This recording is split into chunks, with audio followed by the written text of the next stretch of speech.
Good morning, fellow educators, and welcome to our Back to School event in the 2011-2012 school year. So, I always wondered what it would be like standing here underneath the bright lights, having over 2,000 awesome educators looking at you. Now I know. This morning when I woke up, I told my wife, Rose, I need the very best shampoo you have. Now, she was half asleep, but she did turn and look at me and she said, well, why? I guess that may be because I normally just use soap. But in any case, I told her that I want my hair to shine under those bright lights. She just snickered and she went back to sleep. It's truly a privilege to stand before you and welcome you. I hope you had a summer filled with the 3 R's, that being rest, relaxation, and some time to reflect. This morning, to start our event, it is a pleasure to introduce the North High School State Award-winning concert choir under the direction of Andrea Drury. This January, the North Concert Choir will be performing the national anthem for the Icemen, and they will also be traveling to New York City to sing in their cathedrals. So if you would, please welcome the North High School Concert Choir.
And now, educators who have been honored with the Outstanding Educator Award sponsored by the University of Evansville and the Evansville Courier and Press will lead us in the Pledge of Allegiance.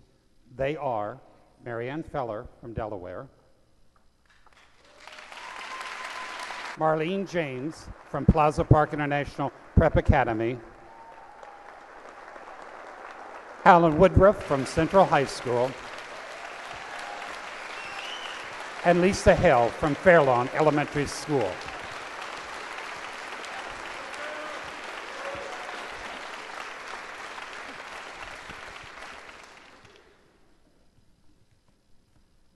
I pledge allegiance to the flag of the United States of America and to the republic for which it stands, one nation, under God, indivisible, with liberty and justice for all. You may be seated. Welcome, please, the Evansville Mayor, the Honorable Jonathan Weinzapfel. Thank you. Well, good morning. It is a good morning, right? You know, usually you get up and speak in front of a large audience. After 8 years as mayor, you get used to it. Becomes second nature. It's part of the job. Except for when you have family members in the audience. Now, over the last several years, my brother Andrew, who teaches at Bosse, has been in the audience, and of course I never really worried about that much. Not sure I really cared about what his opinion was about how I might have performed in speaking at this back to school event. But this morning's kind of an exception. My wife, Patricia, is now in the audience. Now, this morning, she was leaving before I did, and I asked her, well, what should I say this morning? And she says, oh, just make me proud. That's not very helpful. Today really is an exciting day. I know there's a lot of anticipation for the new school year. You're all ready to roll up your sleeves and get to work and make a dramatic impact on the children of the city of Evansville and Vanderburgh County. Parents are excited too. I know after we attended the open house at Washington Middle School last night, we'll go to the one at Harper tonight, and we're ready to send our 3 into your arms and into your care. So as a community, we're all excited about that. We're also very impressed by the impact that each and every one of you has on the children as individuals, but on the community.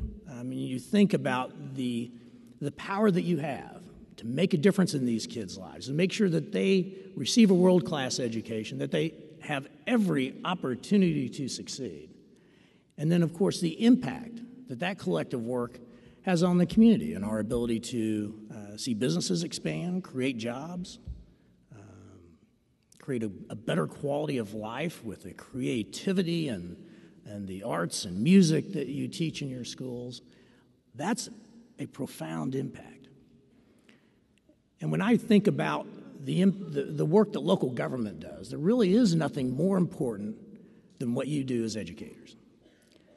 The impact profound impact that it has on the community. So I want to salute each and every one of you. I know that this past year has been pretty difficult. It's tough becoming a political punching bag, seeing public education taken as a lightning rod, discussed in very adversarial ways. I know that doesn't help. But what I like to think we've created in Evansville is an environment which focuses not on adversarial relations, but more so on collaboration. How do we work together to get things done? And I know we have a wonderful partnership here in Evansville with, of course, the school corporation, the city of Evansville, the business community, our universities. We meet regularly to figure out, well, how can we put aside any differences? I mean, that's not important. Let's focus on the positive things that we can do together. And I think through that, which I may add is unique here in the state of Indiana, I think we've created an environment that allows you to do what you do best, and that is to teach. I'm excited about my small role in making all that happen over the last 8 years, and somewhat sad to be up here before you as your mayor for the last time, but some things have to come to an end, and I do want to say that thank you for all the work that you do, and let's continue making Evansville a great place to live, work, and raise a family. Thank you.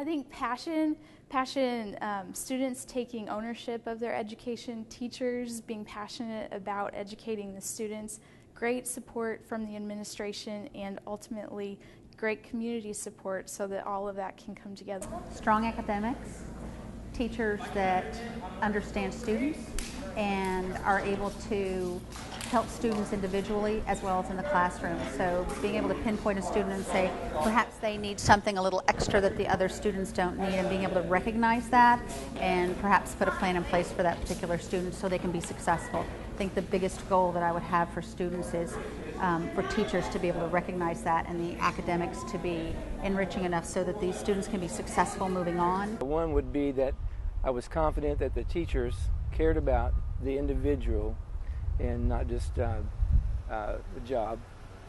And second of all, I think it would be important that they learn things that are practical for everyday life and not just facts.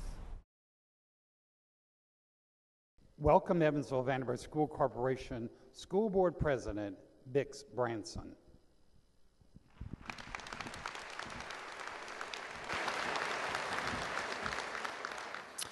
Thank you. Before I begin my remarks today, I would like to introduce the other members of the school board and would ask them to stand as I call their names.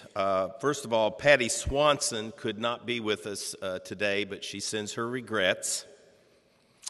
Mike Duckworth, Vice President of the Board. Karen Ragland, Secretary of the Board.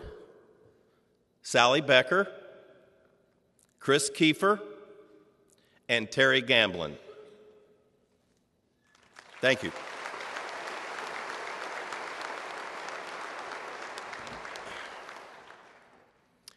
As president of the Evansville-Vanderburgh Board of School Trustees, I am representing my fellow board members today in welcoming you back to another school year. I want to share my enthusiasm with you for all of the exciting things taking place in the EVSC, and thank you for the amazing work you do with children every day. The EVSC is definitely making huge strides forward. ISTEP scores climbed yet again this year, and recent news was announced that the district made adequate yearly progress for its second consecutive year.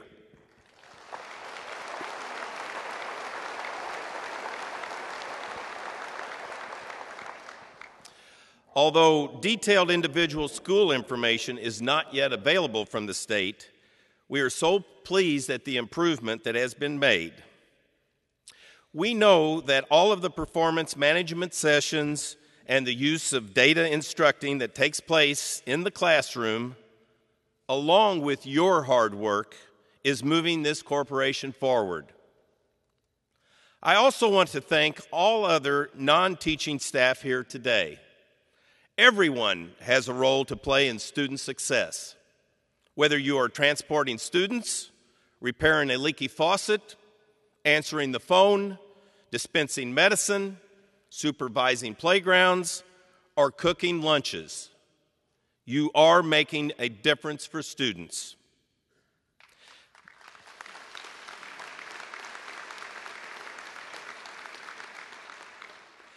Thank you for all that you all do, and have a great year. Welcome to the stage Amy Walker, Executive Director of the Public Education Foundation.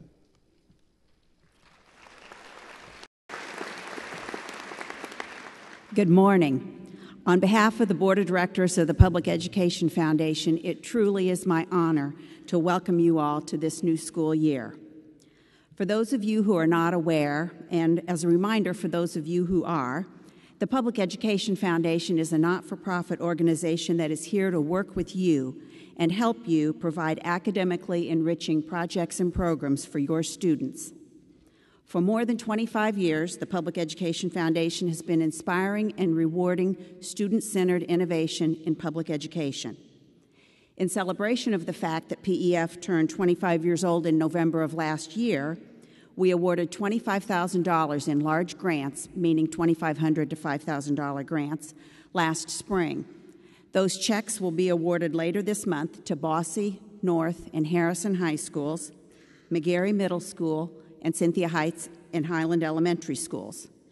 The awarding of these grants brings the 25-year total of PEF's investment in the education of our Vanderburgh County public school students to almost $6.5 million, funding more than 16,000 projects and programs and touching over 300,000 students and teachers just like you. PEF is excited to work with all of you to continue raising the bar on educational excellence in our schools.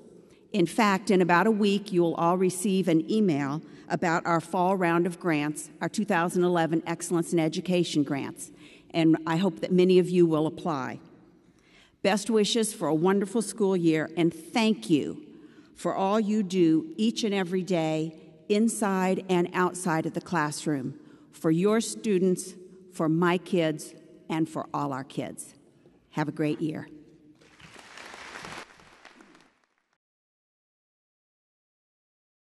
I like what EVSC is doing as far as letting students make choices. I think that we're on track. competition is good, and I think that when you give people opportunity to do their best, to pick what they want to do, that we all strive to do a little bit better than we were doing before. Well, for an employee, it's a very good place for us to work. It's a safe environment. It's a clean environment. You get to spend time with some of the kids and everything, and it's really interesting watching the children grow up. A warm welcome to Keith Gamble, President of the Evansville Teachers Association.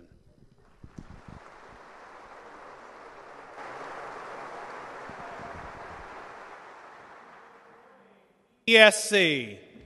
I am Keith Gamble, a vocal music teacher from Tompkins Middle School, and I am proud to serve as the president of the Evansville Teachers Association.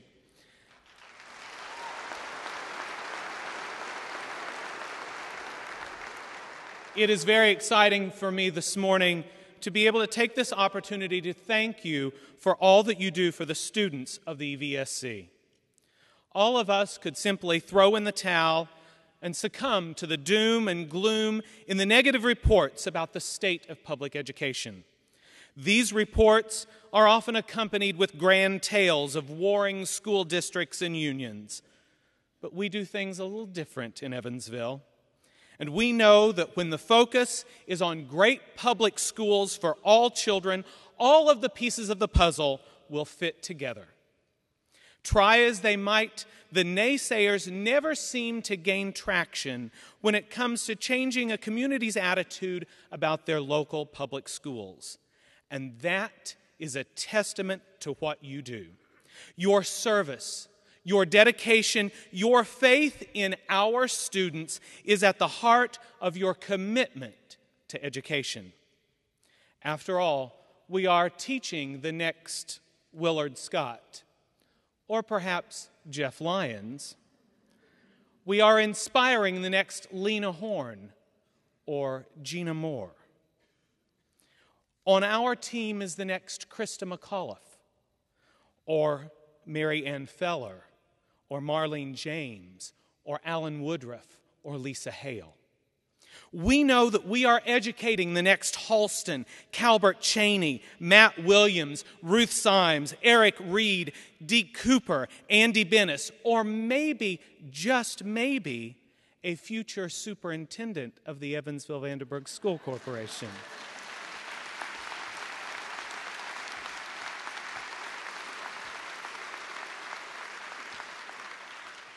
It is important to remember and celebrate our successes, not just the kind that I have highlighted, but the multitude of successes, great or small, seen or unseen, that you help create every day. Against what at times seems like impossible odds, you are making a difference. We educate students that have every advantage, and those that have nothing going for them, and every child in between. It would be easy to walk away from the expectations to do more and more, too often with less and less. And yet, here I stand before over 3,000 dedicated professionals preparing once again to rise to that challenge. Through trial and tribulation, from tragedy to triumph, we remain the stewards of our great public education system.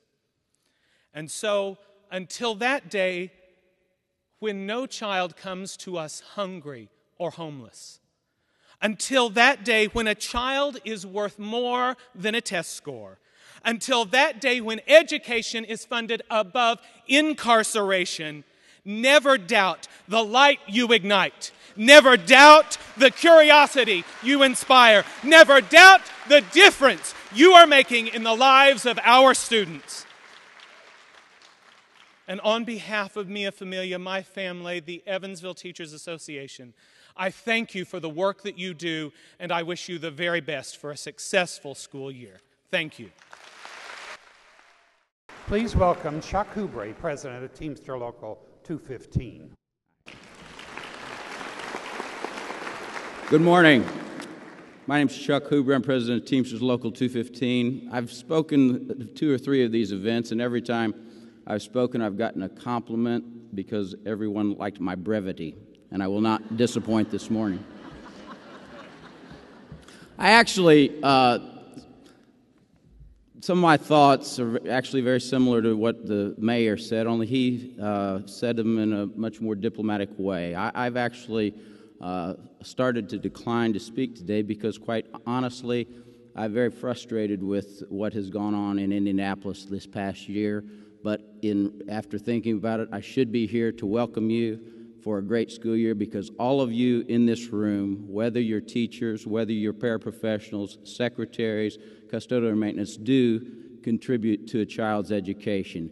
You do pour your life out for these students and for this community. I respect what you do, I honor what you do, and I want you to have a wonderful school year. Thank you so much. Welcome, please, Amy Romaine Barron, member of the Evansville-Vandenberg School Corporation Foundation Board of Directors.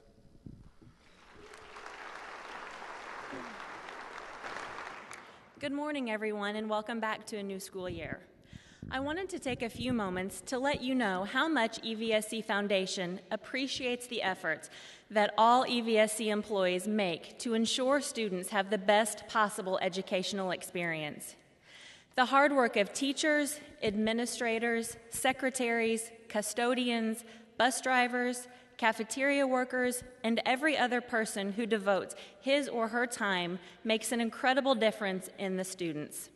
Without all of the staff working together, the achievements of the students would not be possible. As a member of the EVSC Foundation Board, I take great pride in sharing how the work performed daily in each classroom, each school, and in each program has an immediate impact every day and a long-lasting impact in a child's life. I still remember my very first school bus driver, Melvin Benner, and those other special teachers, some of whom I've been able to talk to today, and how they made an impact on my life. Some of my absolute fondest memories are those created through my experience as an EVSC student, and I will never forget them. The most important aspect of the EVSC Foundation's efforts are the partnerships created with EVSC and the community to bring people and funding together to support the schools and the district. The funds we raise are directed to specific programs, schools, and activities within the corporation.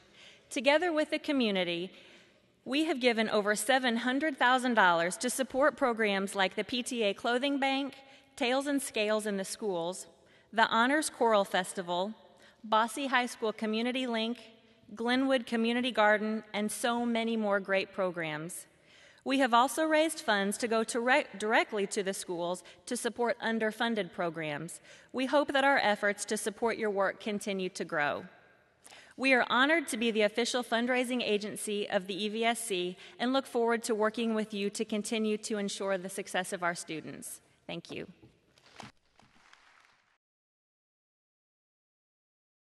Coming back to school and getting an education and seeing my friends and everything. I like seeing my friends and learning new things that you wouldn't learn just anywhere. Listening. Listening. What do you like to listen to? I like when she's reading a story. And now, greetings from Rick Corey, President of the Area Council of PTA.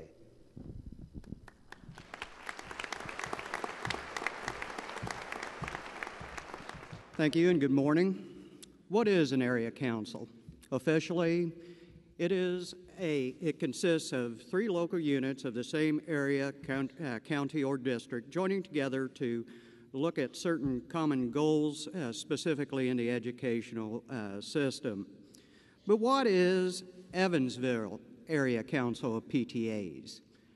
It consists of the students, parents, teachers, administrators of Harrison, Bosse, Signature, Evans, Fairlawn, working together for the common goal of achieving a little bit better life and community for the student. It brings together those who might have remained at a distance for the purposes of our students. The Evansville Council consists of partnerships with local businesses such as Westside Walmart, Shoe Carnival, Evansville Teachers Federal Credit Union, and McDonald's. By partnering with these businesses, it allows those businesses to be more effective and efficient in supplying services and financial needs to the students. Evansville Council provides 6 scholarships to graduating students of the Evansville Vanderburg School Corporation. These scholarship monies can be used for meal plans, books, or any other means to achieve their higher education.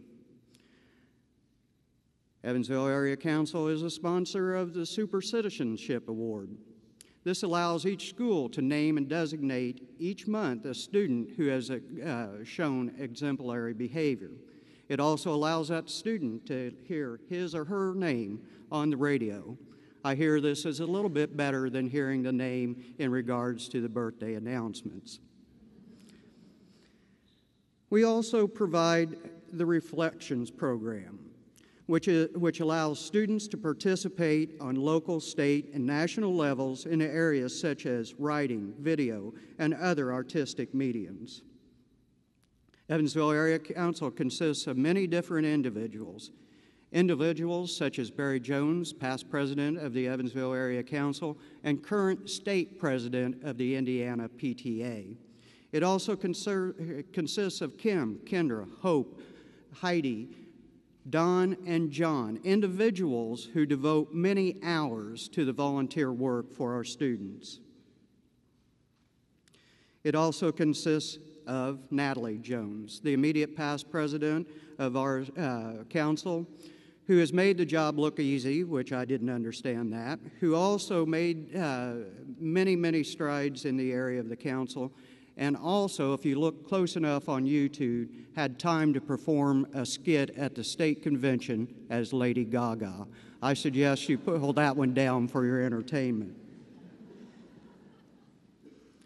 It's the Back to School Blitz. It's the Back to School Shopping Spree, where the council provides $70 for approximately 100 kids. It allows volunteers, consisting of parents, students, teachers, and principals, to go through and purchase new clothing and new items for students that are in need. It also allows the opportunity, and I've seen this happen on more than one occasion, where the volunteer digs deep into their pocket when the $70 budget has been exceeded in order to ensure that that student gets the nice new article of clothing rather than putting it back on the shelf. Most importantly, the Evansville Area Council consists of the Clothing Bank. This is a program that has been in existence for over 40 years and has serviced up to 1,200 students per year.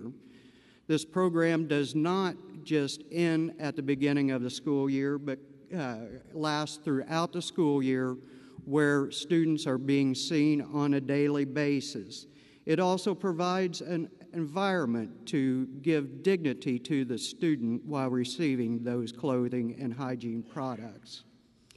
We need to handle more. We're looking at ways of adding efficiency and innovation to the clothing bank, and hopefully by the end of this semester, you will see an additional means of providing these services to the students. Evansville Area Council is also fundraising. Fundraising in a separate manner than the local units in order that we may expand and not restrict the finances available so that the local units may help their specific schools. As in most situations, we are experiencing a budget cut. Indeed, we have lost a significant source of funding. In order to cut back on this loss and hopefully to achieve and to continue the quality of programs that we provide, we have partnered with McDonald's. Hopefully by this time today you will receive a package in the mail allowing a McBenefit coupon to be delivered to every student. We ask for your support in this endeavor We certainly need the finances to keep the clothing bank and all the other programs going. We would like the friends, churches, businesses, any place that you can get this coupon out, because on August 15th from 6 o'clock a.m. to 10 o'clock p.m., 25% of the proceeds received at each Evansville McDonald's will be donated to the Evansville area clothing bank. The catch: you must present this coupon. Thank you. We look forward to working with you for the school year, and have a pleasant year. Thank you. And now, Judge Brent Niemeyer of the Vandenberg County Juvenile Court System. Good morning. Good morning. Thank you. This morning, I would first like to address my remarks to the school board. Each and every member, I sincerely thank you for hiring our new superintendent, one of our own.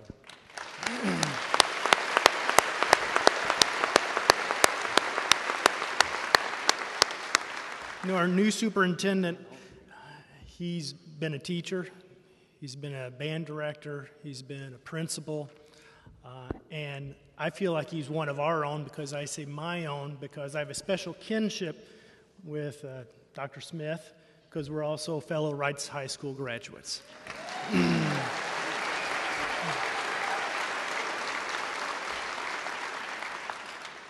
I always like starting my remarks with a joke, and I wanted to say, have a joke about maybe a band director, and my wife said, no, that would be in very poor taste.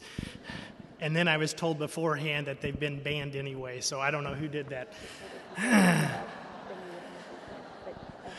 So I will tell you this. I thought I'd be safe and I'd go with a religious joke.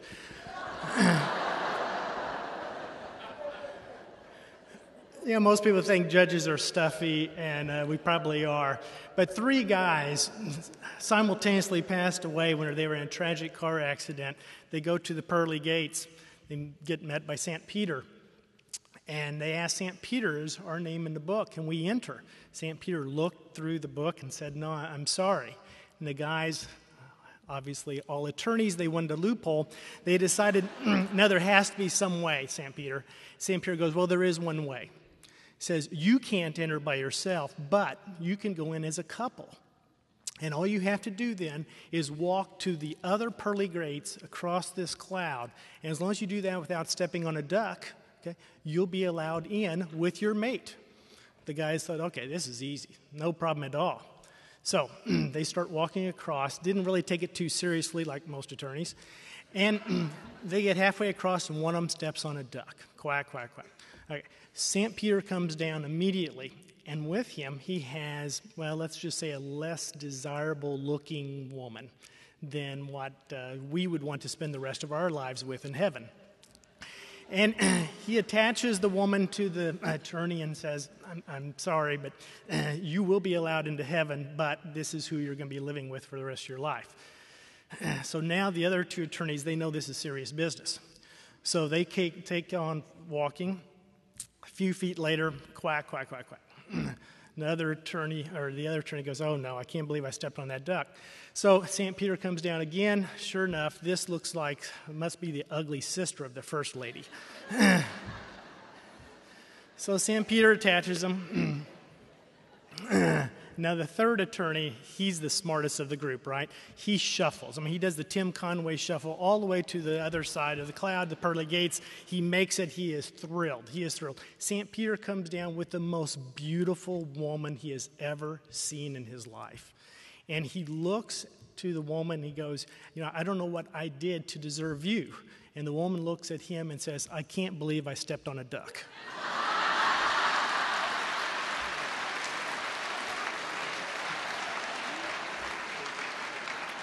Now, I tell you this joke for a reason.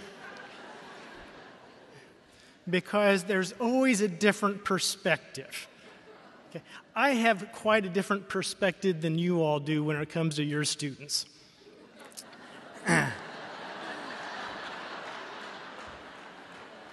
I see a lot of ducks that make a lot of noise.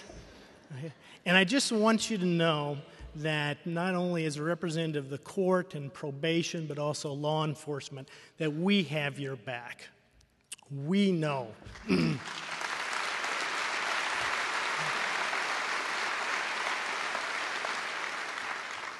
We know that you have some troubles in the classroom.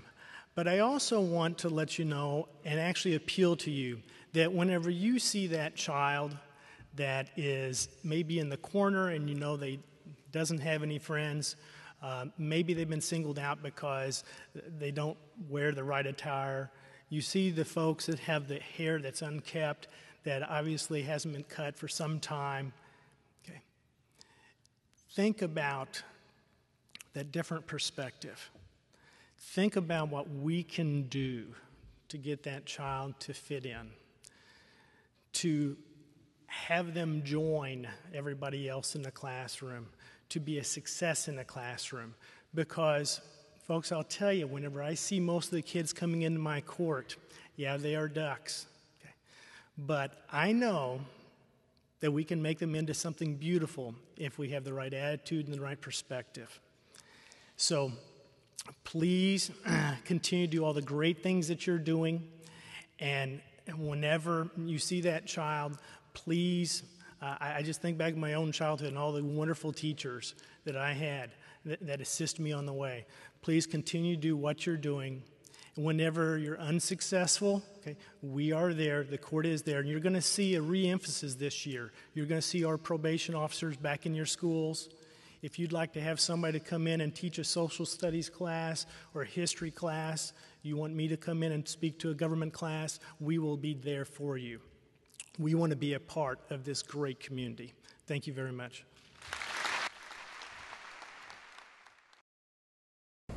Teachers that don't look down upon asking questions, and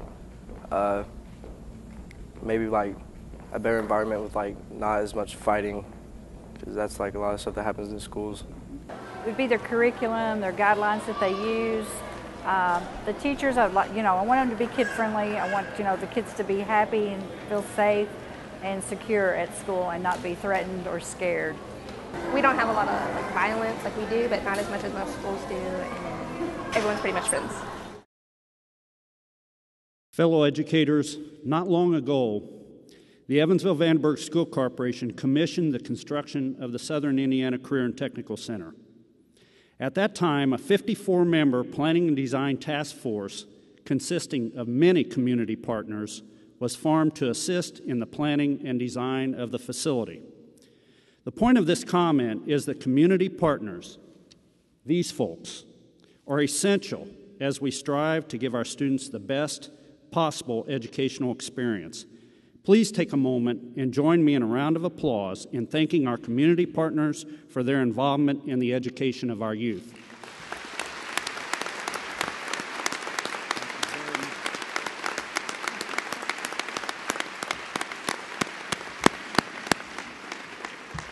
Truly, working together, we can make a difference. And now, Dr. Kathy Gray, Associate Superintendent of Family, School, and Community Partnerships.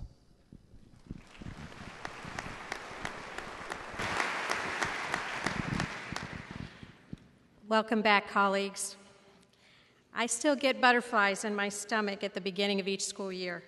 And after almost 25 years, I still love the smell of new crayons and notebooks. And I still feel a tug at my heart when I see the smiling faces of children standing at their bus stops while I'm driving to work. I'm motivated to do my best when I take the hands of a child from the hand of the parent when they walk through the doors with their new backpacks and their eager anticipation. Who wouldn't love this job when the job is about making a difference in the lives of kids? We are in an awesome profession. I want to thank you for all that you do to ensure the success of our kids. I'm honored to be part of your team. We have so many community partners who have dedicated themselves and their organizations to work alongside of us to ensure the success of our children and families. And I can't pass up an opportunity when the judge stood up here with his jokes. I'm not funny like he is, but I've sat in his courtroom and watched him interact with kids alongside of teachers just like you who were advocating on behalf of their kids. Thank you. We certainly can't do this work alone. We need our community partners. As Vince Lombardi once said, individual commitment to a group effort, that's what makes a team work, a company work, and a society work. The United Way is one of those community partners, one of those community organizations that's making a difference in the lives of children and families in this community. Last year, this school corporation stepped up to the plate and supported our local United Way to the tune of $107,552. That's incredible. Give yourselves a hand.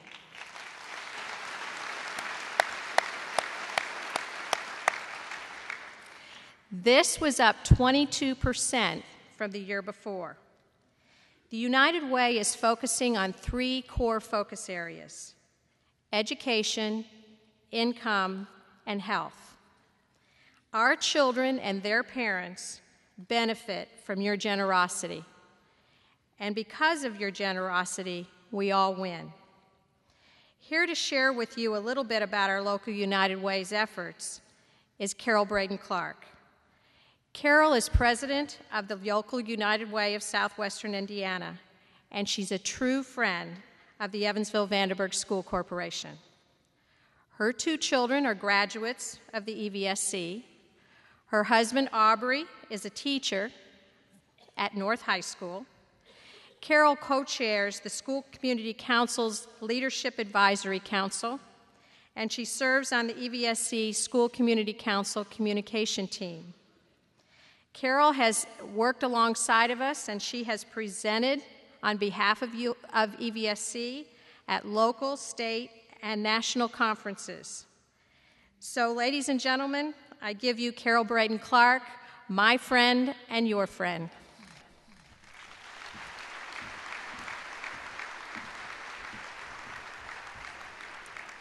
Thank you all. It is an honor to be here today. And before I begin my remarks, and I don't know if you can see him, but I wanted to recognize Jack Pate of the Evansville Courier and Press, who is chairing this year's United Way campaign. And Jack, could you stand?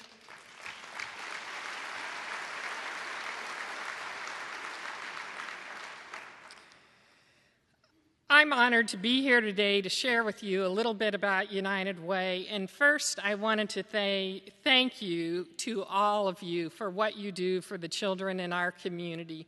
From you as teachers to those of you who work in the office at the schools, from bus drivers to the maintenance people to the people who work in the school cafeterias, you all make a difference in the lives of children in our community. You inspire them, you encourage them, you develop skills, character, and help children discover their talents and develop a love of learning. You fill a void in the life of a child who's struggling with the things that most of us cannot imagine. And education is the single most important gift that we can give to a child and to our community. And the lack of educational attainment is the root of most of our social issues, and that's why United Way has made education a top priority. For over 20 years, the United Way has focused on education from those first after-school programs at Lincoln, Delaware, Culver, and Cedar Hall elementary schools, and from supplying clothes and shoes to the PTA clothing bank during the 1990s, and to our work today as a partner in the School Community Council and in the Early Childhood Development Coalition, we're preparing children to enter school ready to learn. You're probably familiar with the Napoleon Peacock Adventure Book Club. We have over 5,000 families that are enrolled in that book club, which is working with parents to encourage them to read to their children every day. Napoleon has become kind of an icon of the work of the Early Childhood Development Coalition. And last year, Napoleon Peacock Skyped with Lisa Beglin's kindergarten class at Scott Elementary School. And United Way's 211, which is our information and referral service, links people in need with services that can help. And in 2010, we received over 22,000 calls for people that were needing assistance, and the majority of those calls were for things like food, utility, and rent assistance. We also partner with SciCan and Infinite Scholars and the 21st Century Scholar Program to provide assistance for those filling out the FAFSA form, and anybody who's done that knows what a challenge it can be. And many of the families that we work with through this program are people that are having first-generation college students. And we also partner with the IRS on the VITA program, which is providing free tax preparation for people in our community. And last year, we had a site at Bosse High School, and we hope to have that site again this year. And nearly 800 families use this service, and we also worked with Bank on Evansville program, helping people to open bank accounts and help them to gain financial education. We can't do this work alone, and you've heard this theme this morning many times, and it's true. We can't do it without you, without all of you and the people that have spoken this morning. United Way works together to bring schools, government, business, and agencies together to address our community issues.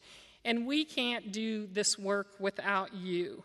So many of the programs that are helping our children are possible because United Way's support of after-school programs, healthcare services, counseling services, domestic violence shelters, and legal services through our partner agencies that are helping the students and the families that you work with every day.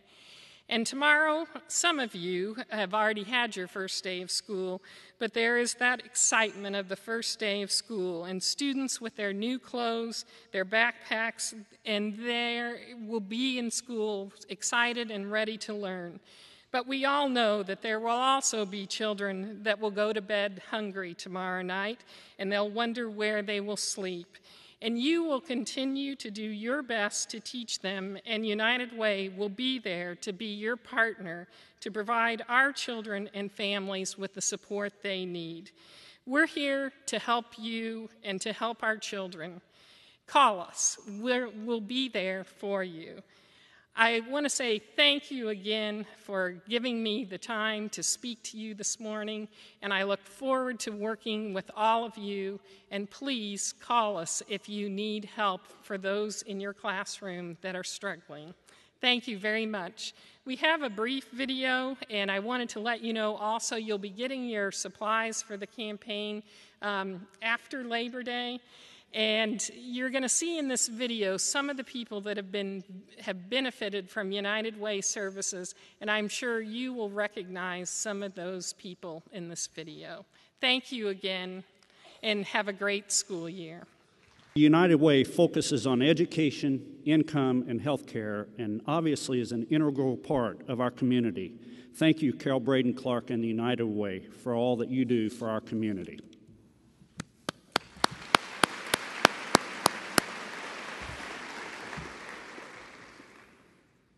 And now, fellow educators, it is with tremendous respect that I stand before you this morning.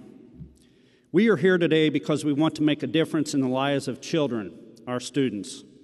This morning, I have been afforded the opportunity to introduce our superintendent, Dr. David Smith. This is an honor for me because I know that Dr. Smith, as with all of us, cares deeply about our students. He brings to the superintendency credibility and experiences that ensures the Evansville-Vandenberg School Corporation can and will deliver quality educational opportunities to our students. Dr. Smith is a servant leader. He and his wife, Sarah, who I believe is somewhere in this audience, also an educator, are vested in this community. Dr. Smith graduated from Evansville-Vandenberg School Corporation Schools. His oldest son graduated from Wrights High School, and his younger son currently attends Wrights. Dr. Smith is a person of sincerity, integrity, creativity, and he values innovation. He also values collaboration and the strength to decision-making that collaboration brings, so long as the decision-making is based on what is best for our students. Please join me in welcoming our new superintendent, Dr. David Smith.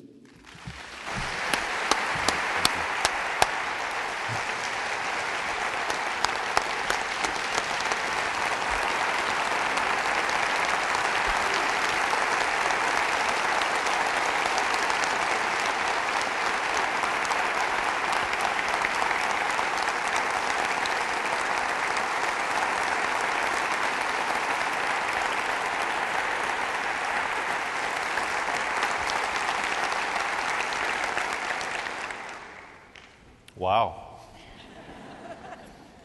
Good morning. All right.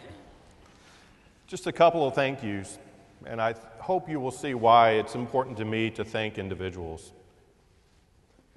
First of all, North High School Choir.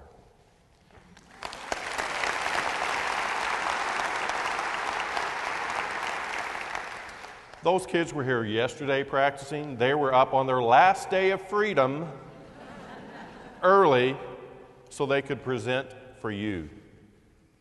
North High School Choir, public education.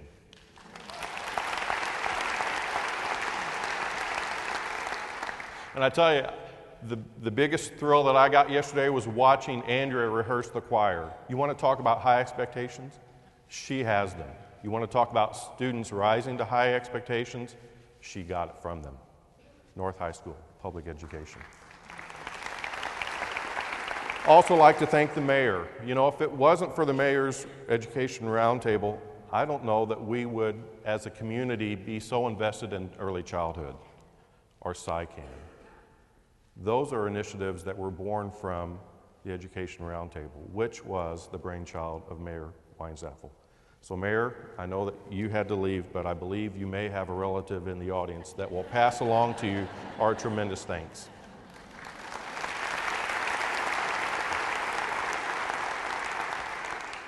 And next, to my friends from ETA and Teamsters 215, we're going to face some tough times.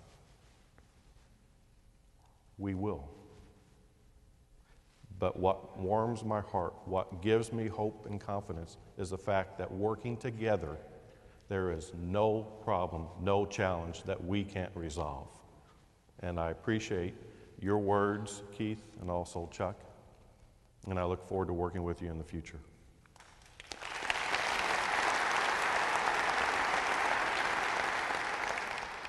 And then Judge Niemeyer. He's going to be here all week. Make sure you tip your waiters and waitresses.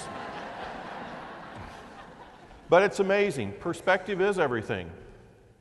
Perspective is everything. I hope I'll address that a little bit later too. The judge. He has some difficult decisions to make on behalf of students who have many times given up on themselves. Fortunately, in our community, we have an individual that never gives up on kids. Thank you, Judge.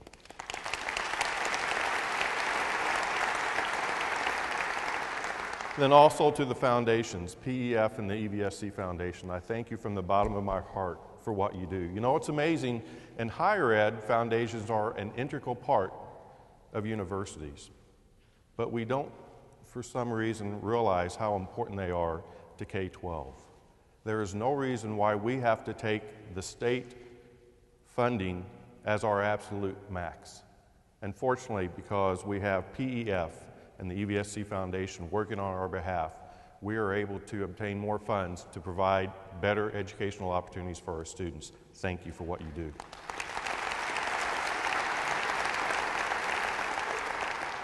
And to our board members, I heard Dr. Bertram say many times how excited he was to work with the board members because of their passion. Well, in the last 2 months, I fully understand what he meant by that. I have never met a group of 7 people who are more passionate about our students, our community, and you, and what you do on behalf of our students. So board members, thank you so much.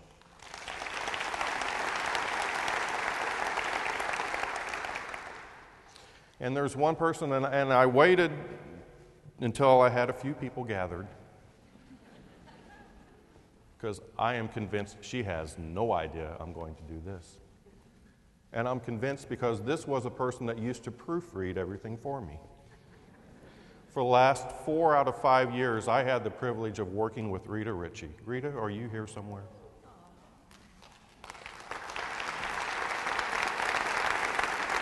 Right there. I tell you what, in all due respect, Rita is like my second mom. And I mean, and that, seriously, I hope and pray sometime in your life you have a Rita Ritchie on your team. Thank you, Rita, for everything.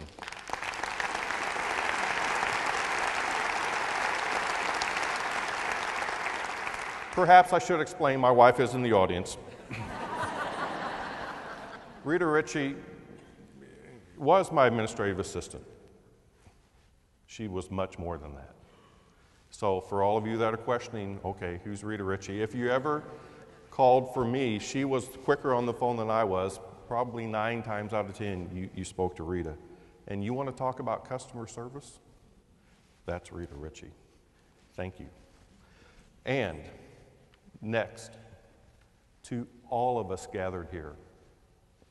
I know it's been mentioned before, but I want to mention again.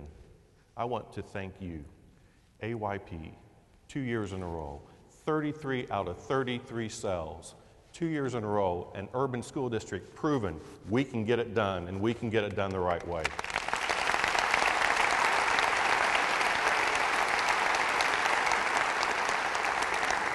Do you understand what that means? 33 out of 33 cells, and you make it 32 out of 33, and it's like, well, thanks, but no good.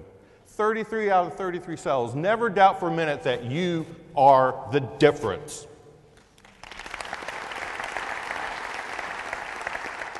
Well, I know that the judge and others have given you a little bit of my background, but I think it's important for you to know a few things about me, and it's going to be very brief because there's not a whole lot to tell. And you know, but before I do this, I've been looking forward to this opportunity for several months. And until about a week ago, I was going to script it out carefully because I wanted to be very disciplined. I wanted to make certain that I took every opportunity to let you know what we need to do. And then about a week ago, all that changed. I just want to speak from my heart. I don't need a script. I need you. And here's a little bit about me. My parents, EVSC products. I am an EVSC product. I have lived in Evansville my entire life. My bride, the love of my life, is an EVSC teacher. My boys went and are going to EVSC schools. And I was an instrumental music teacher, 19 years. And let me tell you about being an instrumental music teacher.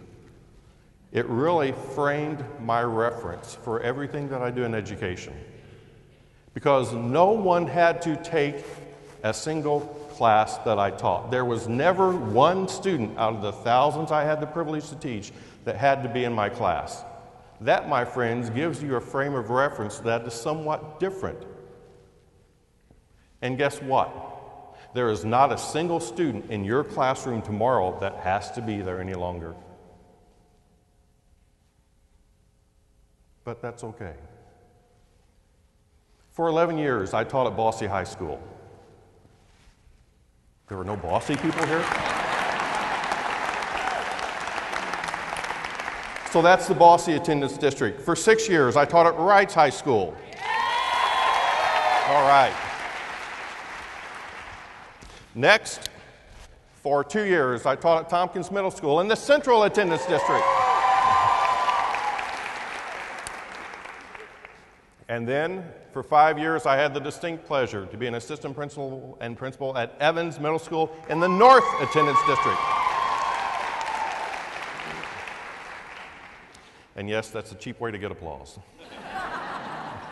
I'm still working on the Harrison Attendance District. That's the only attendance district that I haven't had the privilege to be in, but I love Harrison High School Attendance District. There we go. I tell you what, folks, I say all that to really say one thing. I'm in this for the long haul. I'm in this for the long haul, working with you to make certain that we provide outstanding educational opportunities for our students.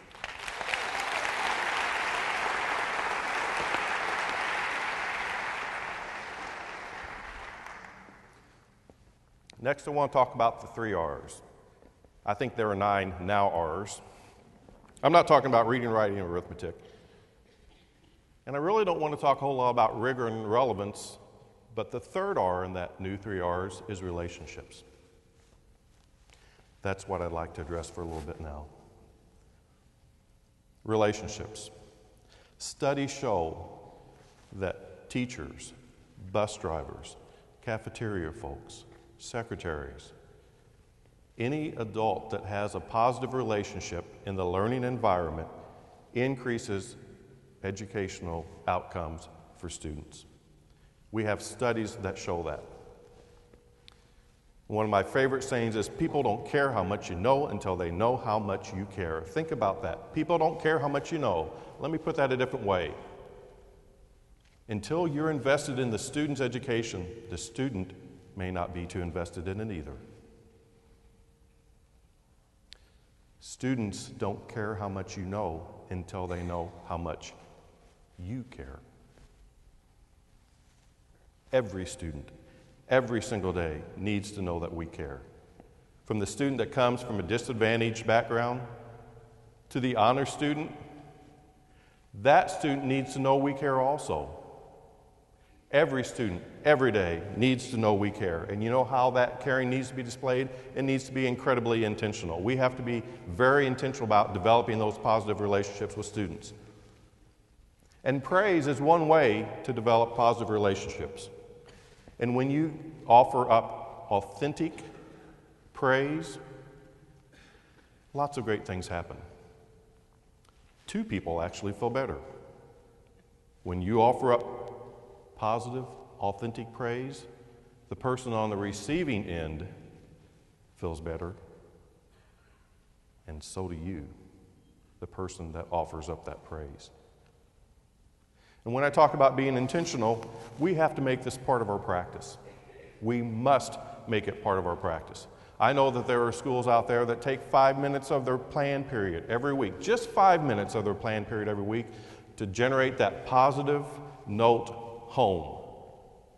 I have a 16-year-old son at home. I guarantee you that if there is a teacher that can find one positive thing about Luke Smith and email me, pick up the phone and call me, I will have a great conversation with Luke at supper that night. Please give me the opportunity.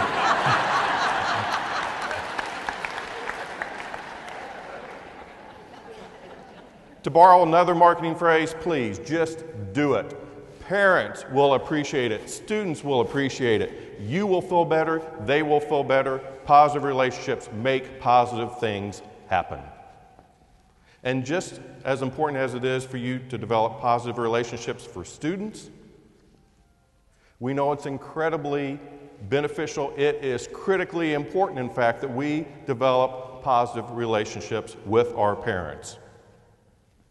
Now, you can call it positive relationships. You can call it customer service. You can call it the golden rule. I don't care what you call it, but it is the right thing to do, and we must develop positive relationships with our parents.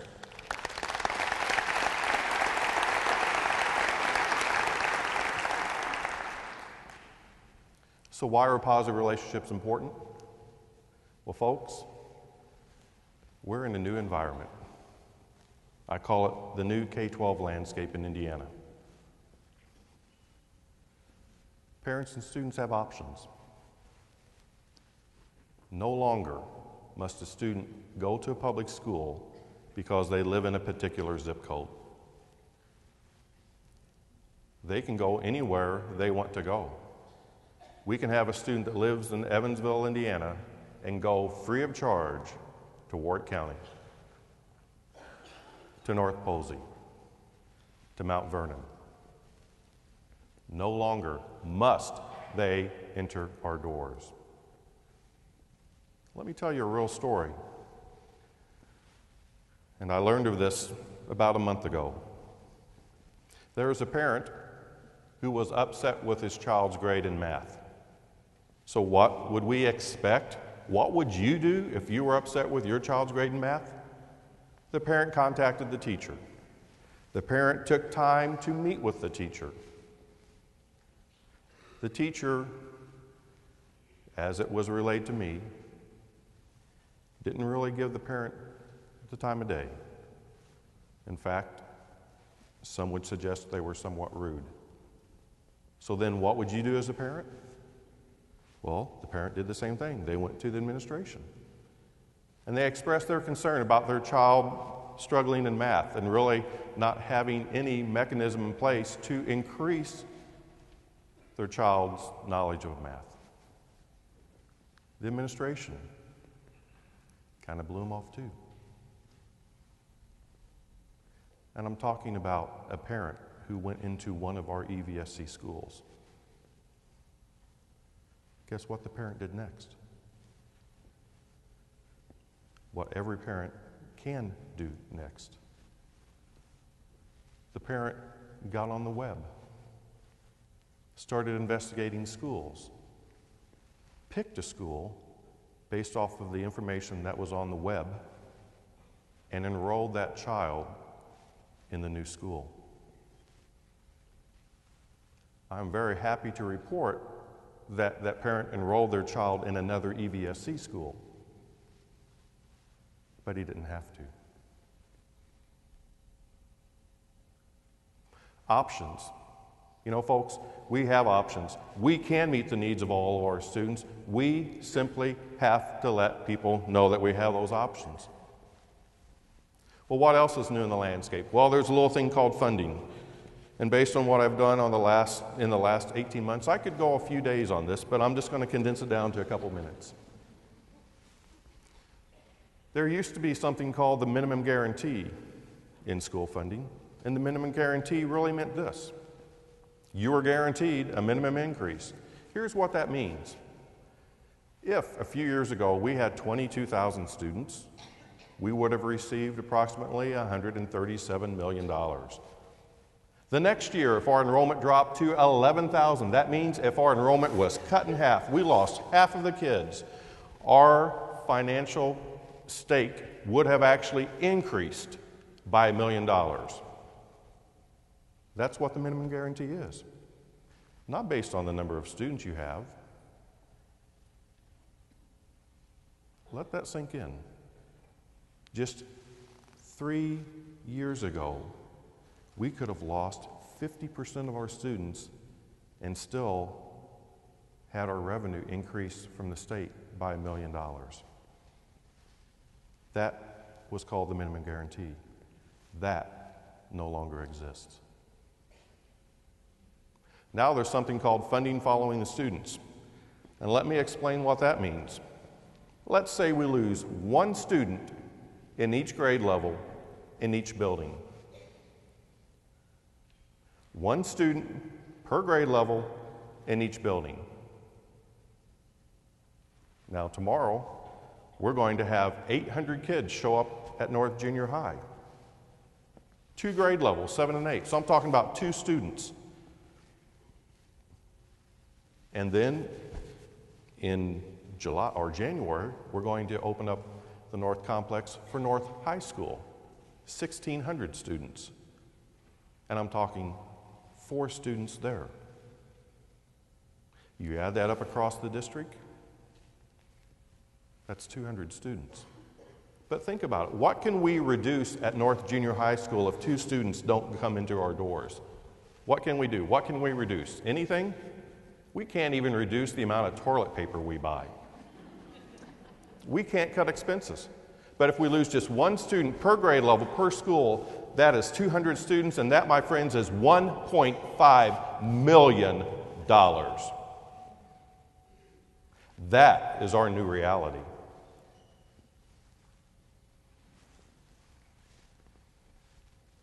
So how do we deal with this new reality? What do we do? Well, what's it really mean?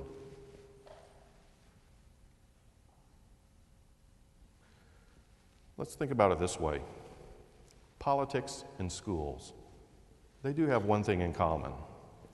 Politics and schools have one thing in common, and that one thing in common is that they're both local. And here's what I mean by that. We're going to have a presidential election coming up shortly, and you're going to vote for President of the United States based on your circumstance in your household where you live in Evansville, Indiana. That's what I mean by politics is local. How does it impact you? No matter what else is going on in the nation, you will vote in elections based upon how it impacts you personally at the local level where you live. So what's it mean for schools? I'll tell you this. It's the relationship at the school level.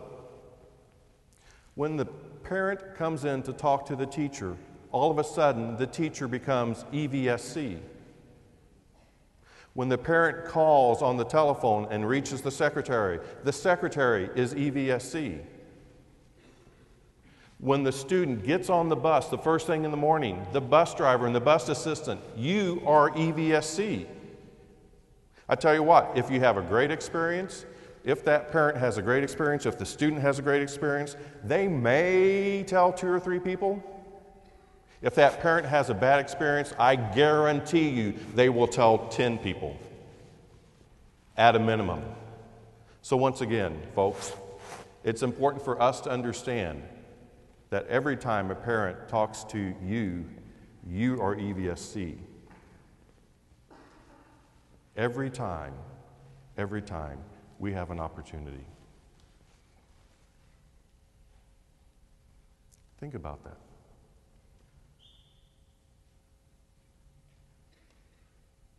Every time the public contacts us, we have an opportunity.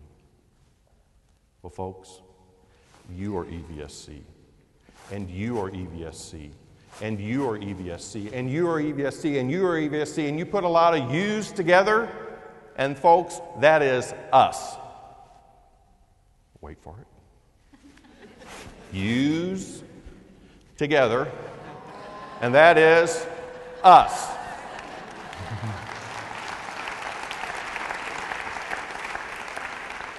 And all joking aside, folks, this is our team. Nobody else is coming to do it.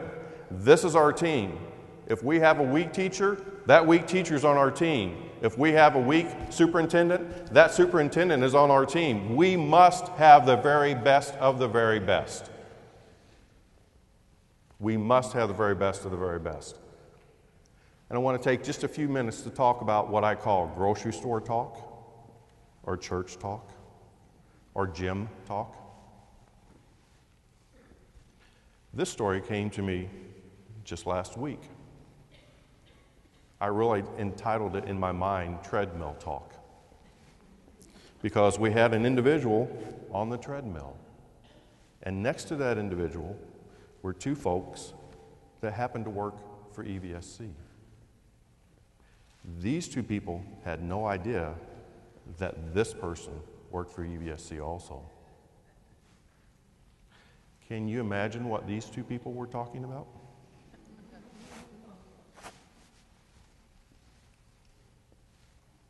It wasn't pleasant.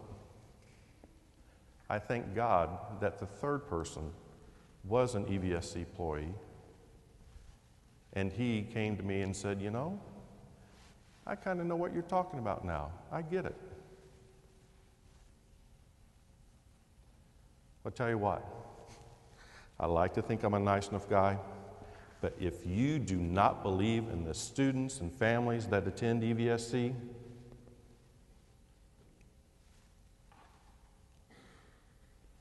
I'll let you finish that sentence. Folks, we have to control the message that we put out in the grocery store, in church, when we're talking to anyone and everyone. Think about it. And the great thing is that, it's really not that difficult to do. I want you to think just for a moment, the expectations that you have for your child's school, or the expectations you have for your grandchild's school. Think just 10 seconds. List 2 or 3 things.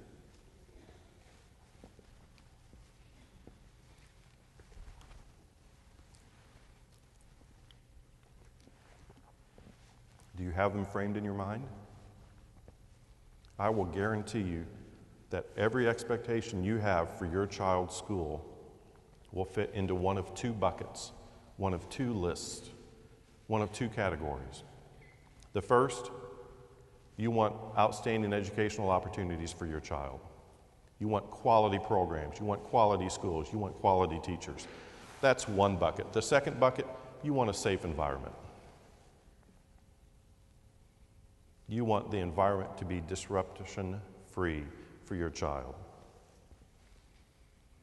Is there anything that doesn't fit in those 2 buckets?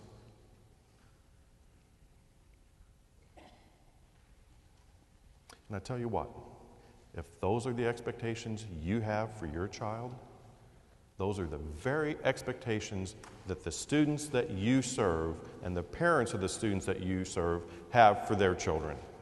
And if that's the expectation that we have for our kids, our own kids, then is it not the expectation that we should have for all kids? Because to have anything less than those outstanding expectations would be somewhat hypocritical. And yes, we have some students that are challenging. You know what? My wife can say the same thing about me. There are many days where I'm challenging to live with. But thank God for 21 years, she has said, I still love you, honey. She's not kicked me out. We can't do that for our students either. We have to understand that if our expectations for quality schools for our own kids are up here, that our expectations for the students that we serve have to be up here also. It may not be easy, but that's why we have the best of the best. That's why you are the difference. And you are the difference. Think for a moment about that great teacher or that great employee that you know. That great teacher or that great employee that made a difference in your life.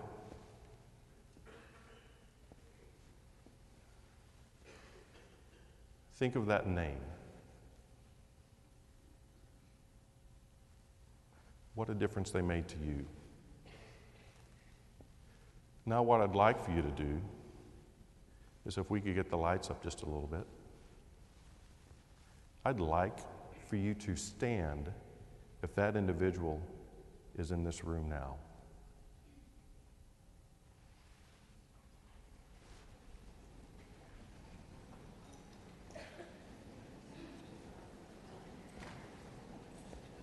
Think about this, folks. These have to be EVSC products. The teacher that they're thinking about, the bus driver that they're thinking about, the secretary that they're thinking about is in this very room now. What they are doing is they're standing up acknowledging that you made a difference in their life.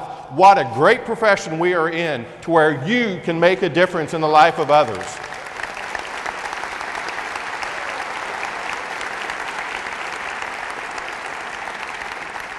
And I mean this wholeheartedly, folks. If you're just a custodian, let me correct you. No, you're not just a custodian. You're a school custodian. If you're a secretary, you're not just a secretary. You are a school secretary. You've made the choice to impact kids.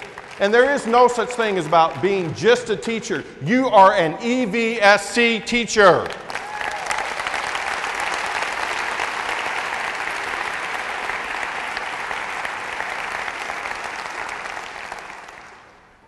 Think about it.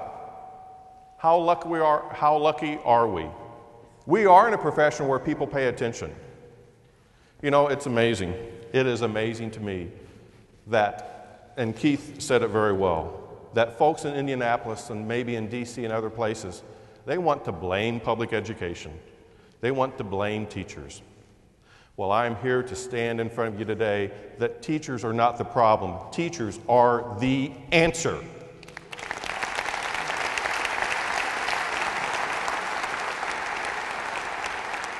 And I'm also here to stand in front of you today to tell you that I do have an easy job, and I mean that sincerely. I have a very easy job. I am a superintendent of a public school system in the greatest country in the world, and that's the United States of America. And last time I checked, the United States of America was based upon that we will take everyone. I think we even have a statue somewhere out east that says, give me these people, and we will accept them. You know what? I think our public schools do the same thing. Our public schools are mirrors of America. So to bash our public schools, how can you not be bashing America? The very foundation upon which our country is based. How can it not be the best thing out there to accept all? The disadvantaged kids, and then the students that we have taught in our schools. The one that I'm thinking of right now, just recently, last year, was named a Rhodes Scholar. You did that. You are the difference.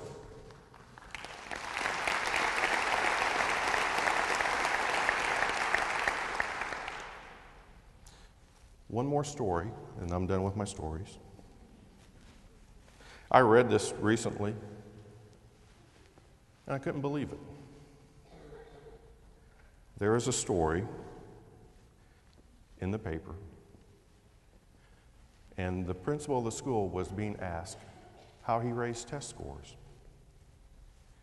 And with some pride, he said, well, the year before, I replaced 50% of the teachers.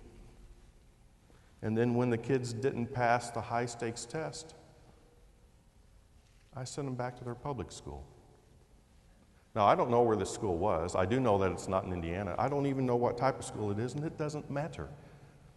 But I was amazed that someone would publicly state that as if it's okay. I'll say it again. The fact that they got rid of 50% of the teachers, I don't know how that was done. That's not what I'm really talking about. The fact that he said with pride that the way they raised test scores was to send the students back to their public schools that didn't pass the high-stakes test.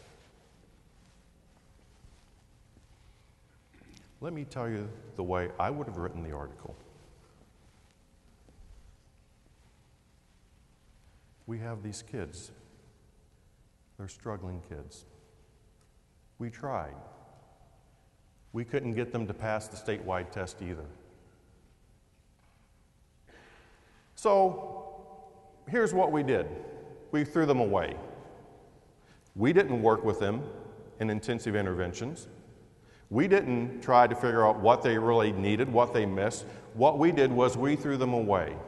We told them to go back to their public school. The very schools that that individual denigrated before, the very schools that they said failed the kids, well, let me break the news to you folks. If you didn't help the kids pass a high-stakes test either, tell me what you did to help that child. I'll tell you what you did to help that child. You said, hey, we can't help that child. It's beyond our expertise, so we'll send them back to the public schools where we know they can help that child. That's what I would have written in the article.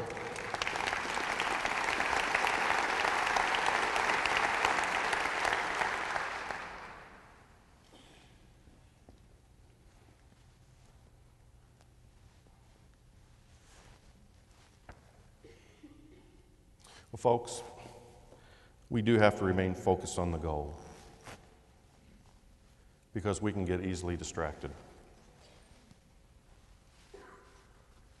We have to talk about the outstanding educational opportunities that we do have for our children. Some folks have encouraged me recently just to come out swinging, even as recently as yesterday. Mr. Corey talked about the back-to-school shopping event. We clothed over 100 school kids at the Westside Walmart. And as we were taking those kids around to shop, there were other adults there that were shopping also. But they weren't shopping for school supplies because they had t-shirts that said, vouchers. You may be eligible. Contact this number. They were not shopping for school supplies. They were shopping for kids. And then Sunday morning, when I went to visit my parents, my mom said, and she's 79 years old, "Hey, I got a phone call this morning." I didn't recognize the number. It was from out of this area. But they said, "Do you know if you're eligible for vouchers?"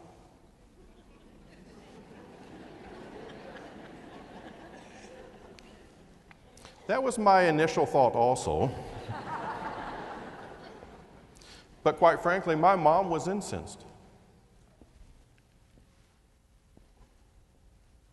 Think about it.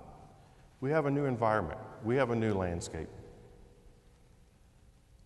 But please understand, competition is good. If it hadn't been for competition, would we have undertaken everything that we have done recently? I would like to think so. I would truly, truly like to think so. But let me hearken back to my 19 years as a classroom teacher when I was an instrumental music director. I knew that every weekend when I had to put my product, my groups out on the field or in a contest or in a competition, I knew that others were going to judge me. And you know what? I'd like to think that I would have prepared my kids to the exact same level, but I don't know. That competition really did make me hone the skills of my students. And I think that perhaps if we can divorce ourselves from all the rhetoric, we will understand that competition is good and we can embrace competition. Because I tell you what, we can be successful.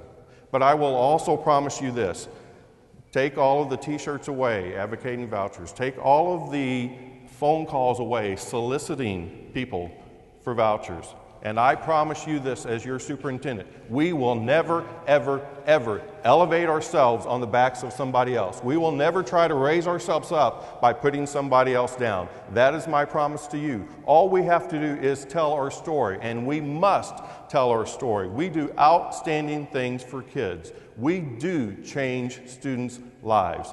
That is the story that we have to tell. Unfortunately, we have never lived in an environment where we, as a public school, had to do that. But it is critically important that we, and let me change that we to you, must tell the story. Because we do tell stories every day. It's up to you to write that story. Well, I want to close with this. There have been a few people that have asked, why on earth would you want to be a public school superintendent in an urban district? And I will tell you this, it was never a dream, never a goal of mine to do this.